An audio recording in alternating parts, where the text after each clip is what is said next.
सुनसान म जन्मे हुर्किएको ठाउँ कुसुमपानी सुन्दरबजार नगरपालिका वडा नम्बर 8 अन्तर्गत। यहाँ पुराना घरहरू केराघारी देख्न सकिन्छ।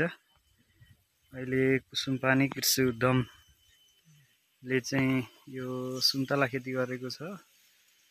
सुन्तला खेती चाहिँ एकदमै राम्रो आकर्षक देखिएको रहेछ। तर गाउँमा अहिले एकदम सुनसान, कोही पनि हुनुहुन्न। पुरै पुराना घरहरू छ। घरमा चाहिँ पुरै खरबारीले ढाकेको छ। वन जङ्गलको बिचमा घरहरू देखिएको छ। यस्तो राम्रो धान फल्ने फाँट थियो यहाँ। यो फाँट यत्र यत्र गराहरू पुरै खाली छन्। यी खरबारी छ। यो माथि पुरै गाउँ थियो, पुरै वन भएको छ। पुरै गाउँ थियो, माथि धेरै घर थिए। लगभग यहाँ 60-70 घर थियो होला नि यो सबै।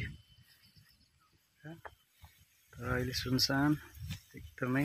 पुराना ढुङ्गाले छाएका घरहरू देखिएका छन्, तर त्यहाँ कोही मान्छे छैन। यो सुन्दरबजार नगरपालिका वडा नम्बर 8 अन्तर्गतको यो हामी हिँड्ने बाटो हो। बाटो अहिले खोज्न पर्ने अवस्थामा छ। यसरी खरबारीले ढाकेको छ र केही मान्छेहरूले अझै पनि यहाँ खेती चाहिँ गरिरहेका छन्, धान खेती गरिरहेका छन्। यो चाहिँ एकदम सराहनीय देखिन्छ।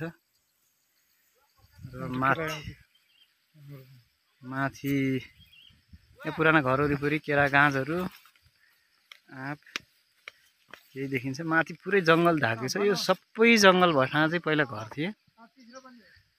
अहिले सब घर भत्काएर लगे। अब यो चाहिँ नभत्काएका घरहरू मात्रै, पुराना घरहरू यहाँ देखिएको छ।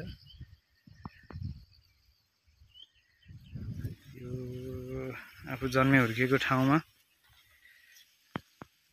यस्तो देख्दा साह्रै मन कुडिने, तर